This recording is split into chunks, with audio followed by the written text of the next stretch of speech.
अस्सलाम वालेकुम बच्चों, आज हम लोग डिस्कस करेंगे इलेक्ट्रिक फ्लक्स को। सबसे पहले तो आपको ये पता होना चाहिए कि इलेक्ट्रिक फ्लक्स को हमने डिफाइन कैसे करना है। इलेक्ट्रिक फ्लक्स को बच्चों इस तरह से डिफाइन करते हैं, the number of field lines passing through a certain area is known as electric flux. बच्चों इधर देखें इस डायग्राम को, ये हमारे पास कोई एरिया है, जितनी ज़्यादा फील्ड की लाइनें इसमें से पास होंगी तो उतना ज़्यादा इलेक्ट्रिक फ्लक्स होगा। यहाँ पर ये सपोज करें हमारे पास इलेक्ट्रिक फ्लक्स ई है और ये इस तरह से हॉरिजॉन्टली लाइनें इसकी इस तरफ जा रही हैं इलेक्ट्रिक फील्ड की। अब ये एरिया जो है, जितना ज़्यादा आप इस एरिया की सरफेस को इस इलेक्ट्रिक फील्ड के परपेंडिकुलर करते जाएंगे उतना ज़्यादा इसमें से इलेक्ट्रिक फील्ड की लाइनें पास होंगी, उतना ज़्यादा इलेक्ट्रिक फ्लक्स होगा।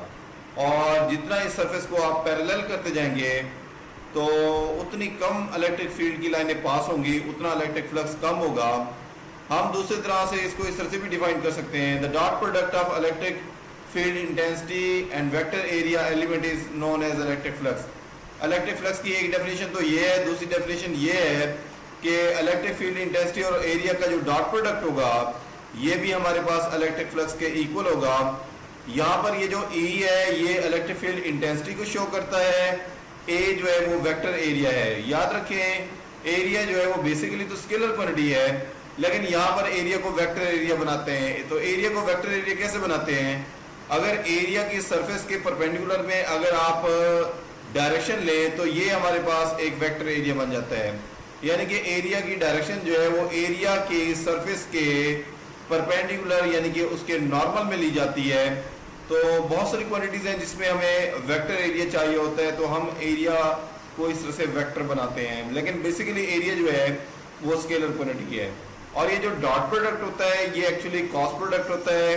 E और A का जो डॉट प्रोडक्ट होगा वो E A cos थीटा के बराबर होगा, तो इलेक्ट्रिक फ्लक्स बराबर हो जाएगा E A cos थीटा के। और आपको ये पता है cos थीटा उसी सूरत में मैक्सिमम रिजल्ट देता है जब इन दोनों के दरमियान में एंगल जीरो बने, यानी कि E और A के दरमियान में एंगल जीरो बने तो उस सूरत में इलेक्ट्रिक फ्लक्स जो है वो मैक्सिमम होगा। यानी कि cos 0 1 होता है और cos 0 जो है वो सबसे बड़ा रिजल्ट देता है, और इस तरह से हमें हमारे पास जो है वो इलेक्ट्रिक फ्लक्स जो है वो हम कैलकुलेट करेंगे। हाँ जी बच्चों, यहाँ पर ये बात याद रखें, इलेक्ट्रिक फ्लक्स को ग्रीक्स लेटर फाई से रिप्रेजेंट किया जाता है, क्योंकि इलेक्ट्रिक फ्लक्स है तो इसलिए फाई ई से। अगर मैग्नेटिक फ्लक्स होगा जो कि नेक्स्ट चैप्टर में पढ़ेंगे तो फाई बी से हम उसको रिप्रेजेंट करते हैं। तो इलेक्ट्रिक फ्लक्स को यहाँ पर ग्रीक्स लेटर फाई ई से रिप्रेजेंट किया गया है।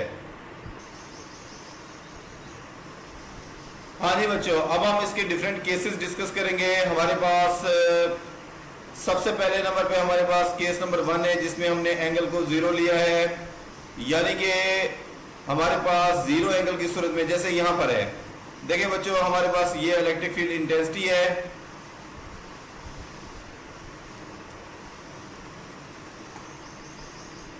हाँ जी बच्चों, अब हम यहाँ पर डिफरेंट एंगल लेंगे। केस नंबर 1 में हमने एंगल जीरो लिया है।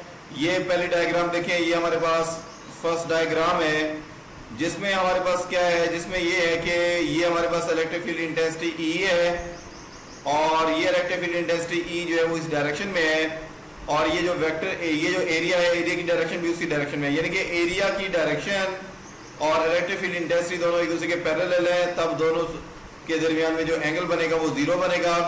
उस सूरत में जो इलेक्ट्रिक फ्लक्स होगा वो मैक्सिमम होगा, क्योंकि cos 0 जो है वो 1 होता है और इस तरह से ये मैक्सिमम वैल्यू आ जाएगी, E A के बराबर हो जाएगी। Thus the electric flux through an area element will be maximum when E is parallel to A। बच्चों आप इस बात को दो तरह से कर सकते हैं, इलेक्ट्रिक फ्लक्स मैक्सिमम कब होगा, या तो E A के पैरेलल हो, या आप यूं भी कह सकते हैं कि जो सरफेस एरिया है वो इलेक्ट्रिक फील्ड इंटेंसिटी के परपेंडिकुलर हो। यानी कि हम मैक्सिमम की बात दो तरह से कर सकते हैं, या तो आप ये कहेंगे कि सरफेस एरिया जो है वो इलेक्ट्रिक फील्ड इंटेंसिटी के परपेंडिकुलर होगा, या सरफेस एरिया की जो डायरेक्शन है यानी कि एरिया की जो डायरेक्शन है वो इलेक्ट्रिक फील्ड इंटेंसिटी के पैरेलल होगी। तो ये मैक्सिमम की सूरत में हम इस तरह से कहेंगे।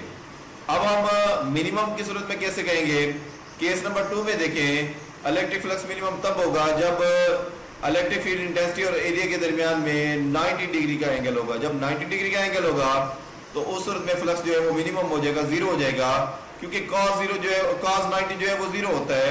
यानी कि हमारे पास आप यहाँ पर देखें इलेक्ट्रिक फ्लक्स मिनिमम तब होगा जब सरफेस एरिया जो है वो इलेक्ट्रिक फील्ड इंटेंसिटी के पैरेलल हो या एरिया की जो डायरेक्शन है वो इलेक्ट्रिक फील्ड इंटेंसिटी के परपेंडिकुलर हो। उस सूरत में इलेक्ट्रिक फ्लक्स जो है वो मिनिमम होगा यानी कि जीरो होगा। और आप देखें इस डायग्राम की सूरत में हमारे पास इस सरफेस एरिया में से कोई इलेक्ट्रिक फील्ड की लाइन पास नहीं हो रही, इसलिए इलेक्ट्रिक फ्लक्स जो है वो मिनिमम है। इस डायग्राम की सूरत में इस यूनिट एरिया में से फील्ड की लाइनें मैक्सिमम पास हो रही है, इसलिए इलेक्ट्रिक फ्लक्स मैक्सिमम है।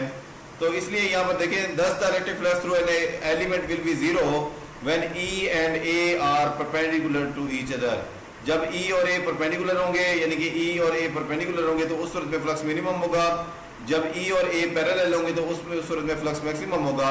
और मैक्सिमम फ्लक्स की सूरत में देखें कि हमारे पास इस एरिया में से मैक्सिमम फील्ड की लाइनें पास हो रही हैं और यहाँ पर देखें कि इस यूनिट एरिया में से फील्ड की लाइनें पास नहीं हो रही, इसलिए यहाँ पर जो फ्लक्स होगा वो मिनिमम होगा यानी कि जीरो होगा।